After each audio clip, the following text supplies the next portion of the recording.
Hi guys, it's Paul from models.co.uk. Welcome to part 1 of our Tamiya 132 Vought Corsair build, the F4U-1. Very excited to get started on this, as you saw in my review. Kit I've looked forward to since it knew it was coming out, and I knew I was going to be getting it for a build, so really happy to be getting on with this. So let's crack on. I'll just move the box lid out the way.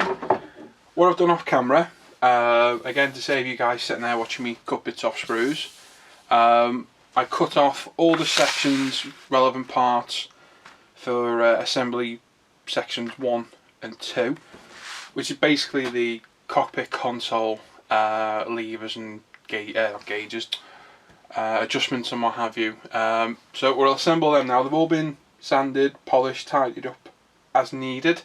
There's about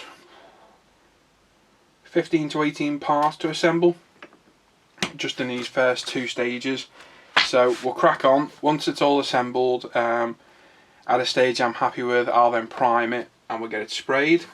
Interior colour, a lot of different discussion on the F4U interior.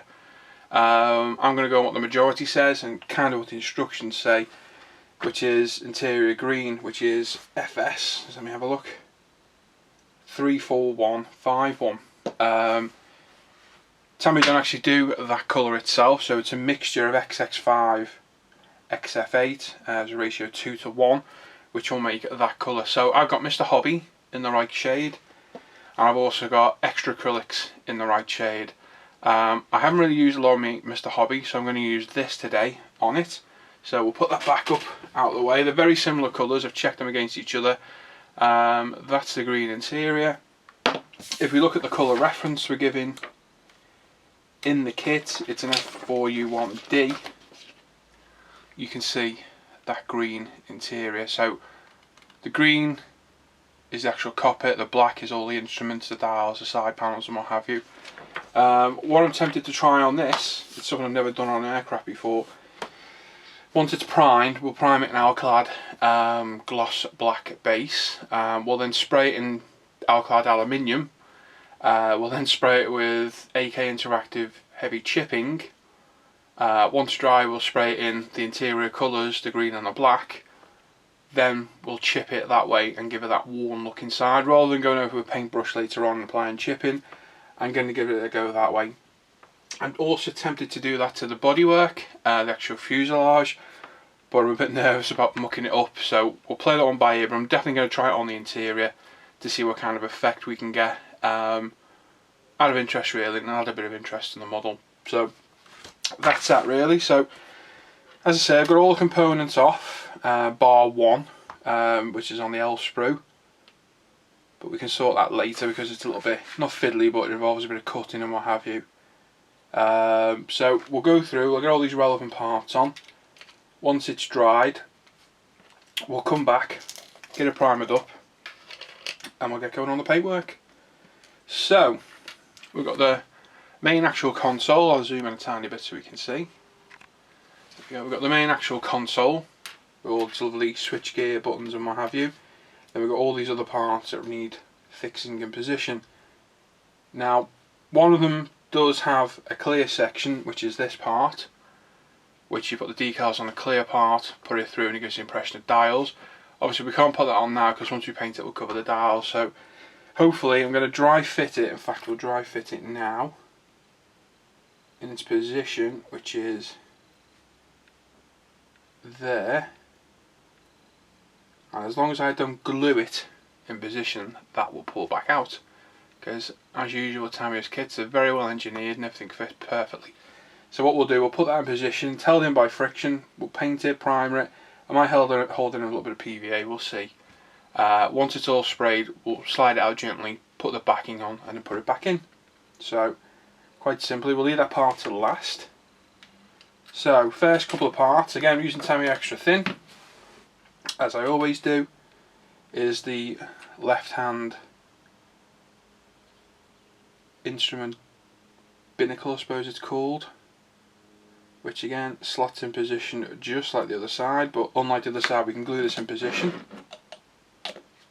So quick reference to see how it actually fits, which is like so. So on the back of that there's a little angled recess, not recess but protrusion, that basically shows the angle and the way it should be installed. So again, just as usual with the extra thin, you don't need a lot, a little goes a long way. By its nature being extra thin, capillary action carries it around the model. So there we go, there's that part on. Next up we've got an adjustment wheel, which is this little part, which slots in just there. Again, fits in absolutely perfectly. You can see it just there, it's held in without glue.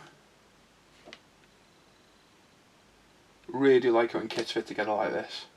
Just shows how well thought out they've been through the process of designing them. Next up is one of these.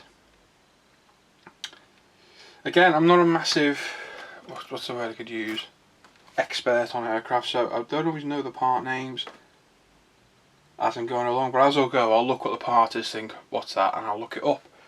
So to me it looks like some sort of, it's a control lever which lives, I'm assuming, in there. Yep, it does. So we'll push it fully home. A couple of dabs of glue. Once we've got glue, then we'll strain it up. Like so. As usual, this, once we've airbrushed the main colours, we'll then hand paint the detail parts, rather than trying to paint every single part and then pop it back on. We can actually just hand paint them once they're on. Next up, quick reference to the instructions. Oh, excuse me, knocking the camera. That goes that way.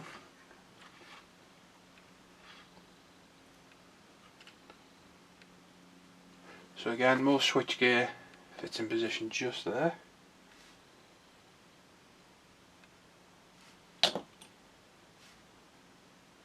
Like so. Brilliant. Next up, another set.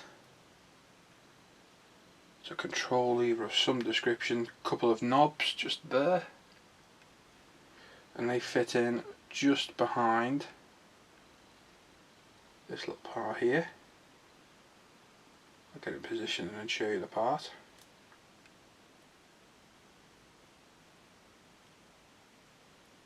A little bit of glue first. So as you can see, just behind here we've got two little cutouts, and on the back of this we've got two little lugs. So make sure the control lever's in the down position, which it is. Pop those in. So I'm going to take it goes on an angle, which it does, like so.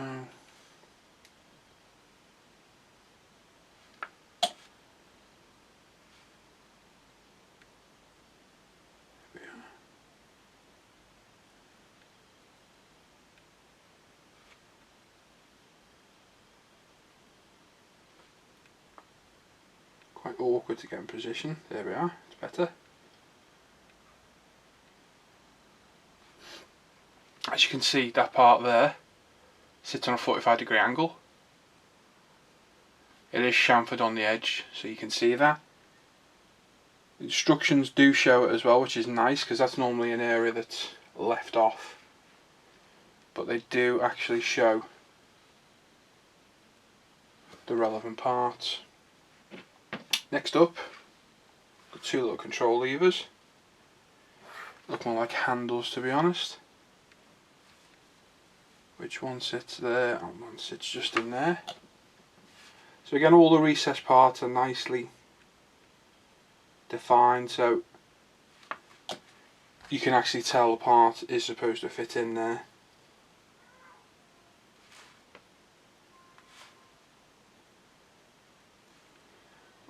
so.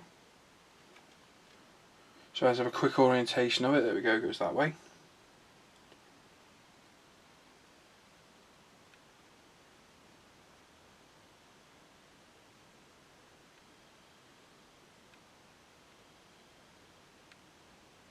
Here we are. Oh, excuse the cats fighting.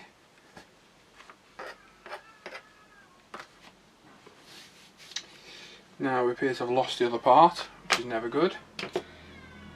And the cats are having a scrap, there it is.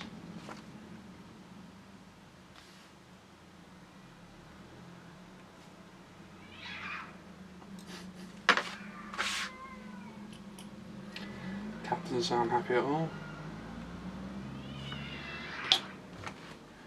Just what I want on camera.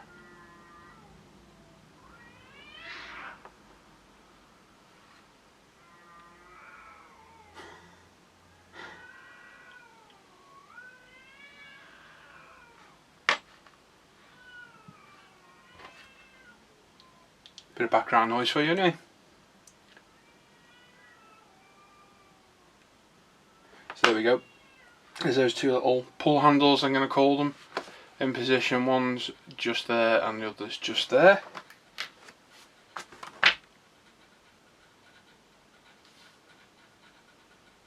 Leads us onto shape E30, which I've gone and put back in the box, I think. Yep. We'll get that one a little bit.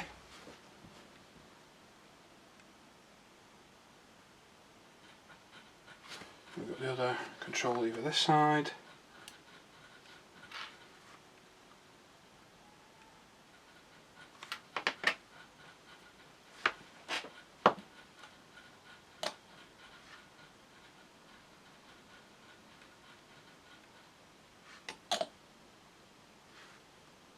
Pops in like so. And then one of the largest parts, which is this part, that just locates nicely on there. So what I'll do, I'll continue adding all these little parts, because there's a couple more I haven't cut off the sprue. I just know there's just two. One of them's this little turn handle, and the other's another control lever for this side. You can't see it on camera obviously because the instructions are here. Just two parts, so I'll cut those off, get them all on, get the rest of these levers and what have you on there, and then we'll move on to stage 2. Right, okay, there we go. There's stages 1 and 2 complete. Got all the controls on there. I'll zoom in a little bit so you can see. So we've got all the levers, controls. The two that were missing are actually off the clear sprues. That's how I'd actually missed them. Two little look like adjustment, almost like taps to me. So they're now on, everything's attached. Just needs to dry, and then once it's dry we can prime it and get going on getting the colour down. So the other parts of the cockpit are like the outer skeleton of it, the fuselage where it attaches to it. So I've cleaned off majority of the screws, just one left, so I'll just quickly show cleaning it. Sanding stick, trim the actual sprue edges down as far as I can without actually intruding into the plastic itself. I use Tamiya's side cutters. If you go too close you can end up pinching a little bit of the plastic out, so always be aware of that. It's just a case of, especially if it's a curved surface, just go easy, it doesn't need any pressure. And that's it, gone. So there's one gone. Two gone. And that's it. If there's a part on show, I then follow up with a sander, which is a very, very fine, coarse grit, and then very smooth, and that polishes it. So that gets rid of the majority of the marks. That gets rid of the actual whole part and marks and polishes it up to new plastic. So there's those. There is one other part which looks like an oxygen hose. I'm going to leave that off for now until we've got it all sprayed up, weathered it, chipped it and what have you. Put that on, then we'll hand paint that. So this section here calls for fitting in there somehow, like so. So what we'll do, Can that go on there now? Yeah, I think that can. We can pop that on there now, it's no problem. I'm just going to make sure that I can prime it and paint it without worrying about it being in there, because I'd rather leave it off. So we just skip ahead a few stages and we'll have a look what we've got.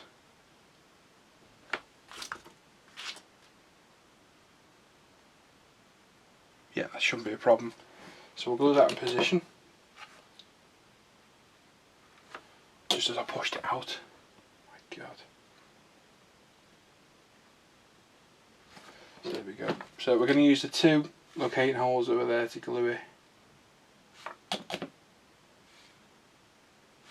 Just move that panel out to one side for now. We don't need it until we're actually starting to paint. So there we go. And then we'll just get inside. Nice handling a large cockpit for a change rather than something small. I've moved away from building any 172 now. I'm 148 and above only. So I've sold on my 172s. I've now got a nice stash of 148s and above. I've only ever built a couple of 132s. One was a shocking Rebel kit. It was absolutely horrendous. And the other was a Cyber Hobby 109, which was quite a nice kit actually. So this is only my 3rd 132 kit, and it's my first Tamiya, as I said in the review. So it is nice to have a larger kit to play with as such, because you've got a bit more scope for, like I say, weathering and what have you. So I think we will give it a whirl on the old chipping solution. We'll see what happens. Fingers crossed we don't muck it up and what have you. So on to foot pedal controls, which has this other part. Just checking the orientation. I think it goes on that way. So that skips on there like so. Yep, we'll pop that. Get some glue on there. We'll push it in position properly. Like so. There we go. And this calls for fixing in position on that last part. So all I want to make sure that while I'm doing this, that nothing is going to obscure us from painting all the weathering parts, like I said before, because that's the last thing I want to do.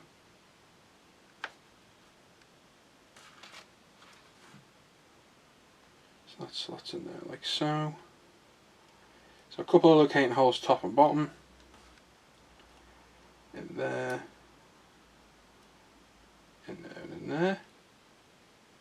So that one fits in. This is the part we just installed, just in there like so.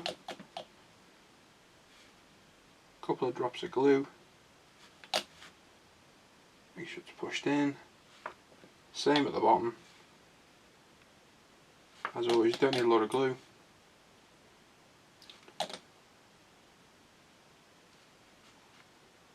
Just pushed in on both sides, because you can push one side and pull the other out, which is never great. So this will be the orientation we're in. I'm just going to check and double check everything's right.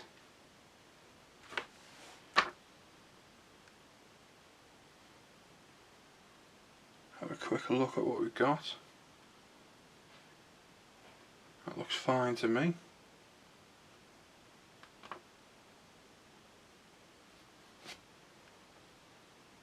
Yeah, no problems there whatsoever, so we can carry on. So there's those parts in. Next up I believe it's these two,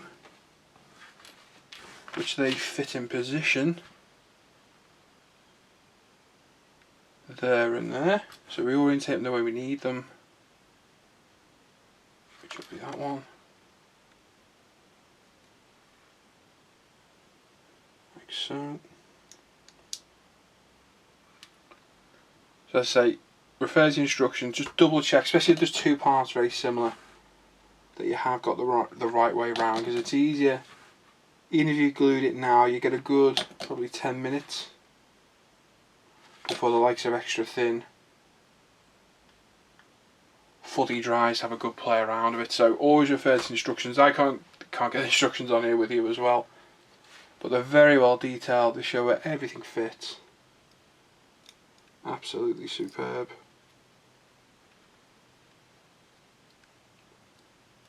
The fit is just absolutely perfect. Very impressed. Right, tweezers. Here we go, straighten that up. So there we go, there's those two parts. Next up is this little guy. That fits in.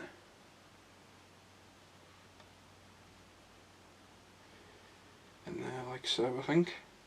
Yeah, and then locks into the back of there. So that makes sense. So little locating hole there, little locating hole there. You can see it just there. So it needs to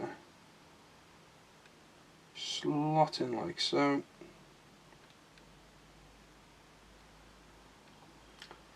Oh, and fall out as you do.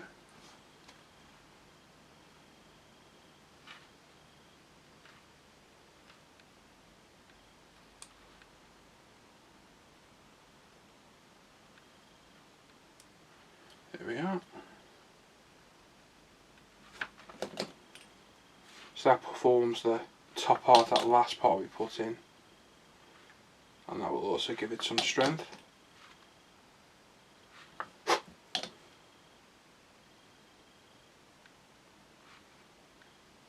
taking it, that's going to go on a bit of an angle.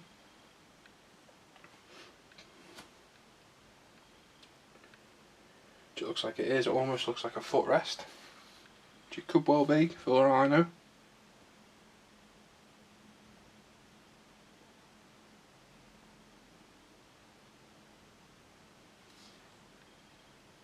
The other part doesn't have a part like that, so we're just going to have to make sure that's in position correctly all the way through before this dries. So basically that's the orientation. So I'm guessing they're a footrest as such, which controls the foot pedals there. Two more parts. Sorry, three more parts, my bad. So orientate this the right way. So we've got a fire extinguisher, I assume it's a fire extinguisher, could be oxygen. Probably will be oxygen, I just made a fool of myself. Never mind.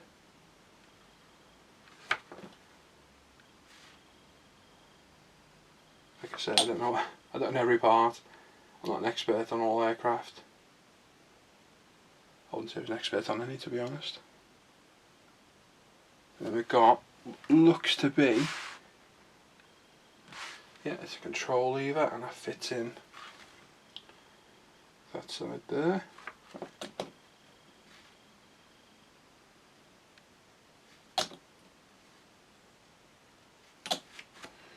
we go.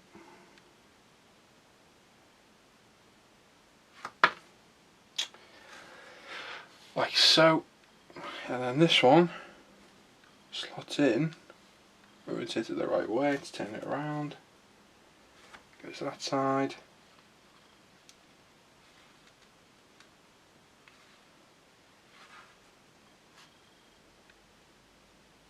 Goes that way.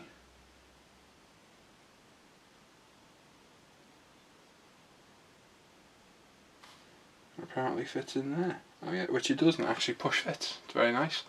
As you can see, that part there, that's just slotted in to its position perfectly.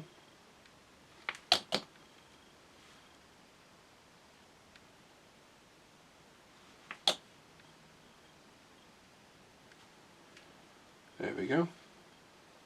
So we orientate it the right way. Fantastic.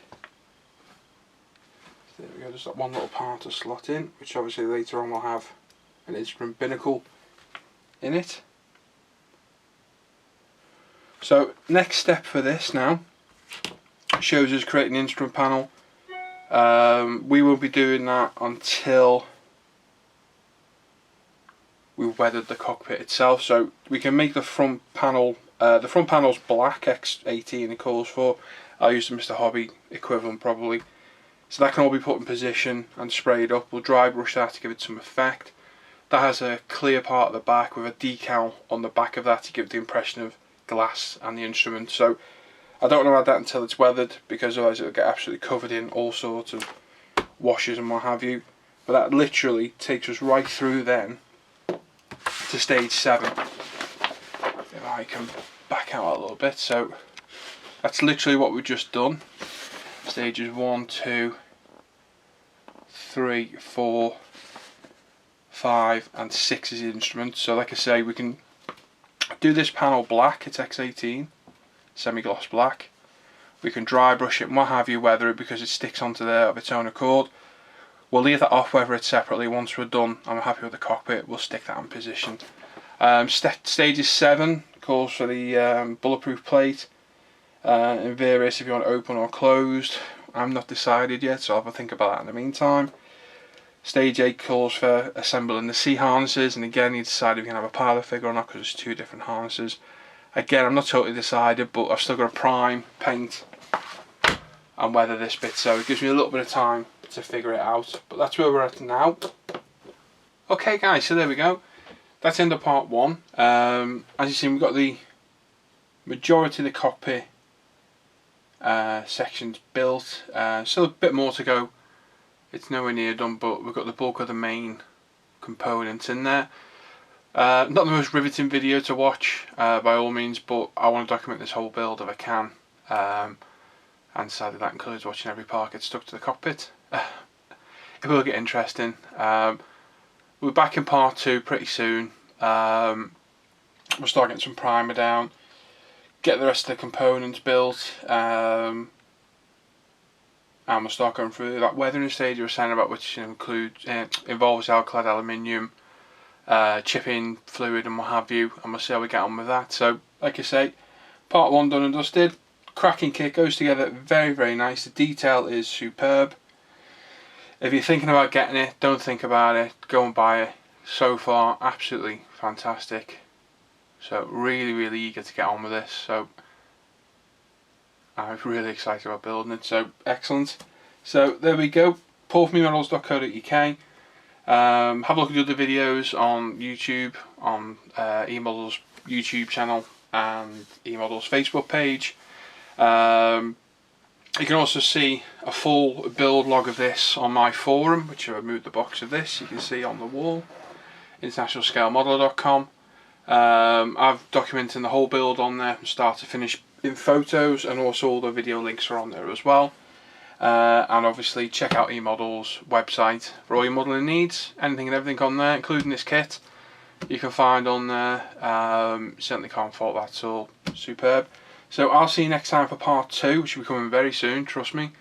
And we'll get cracking on this build. So thanks for watching, take care, and I'll see you soon.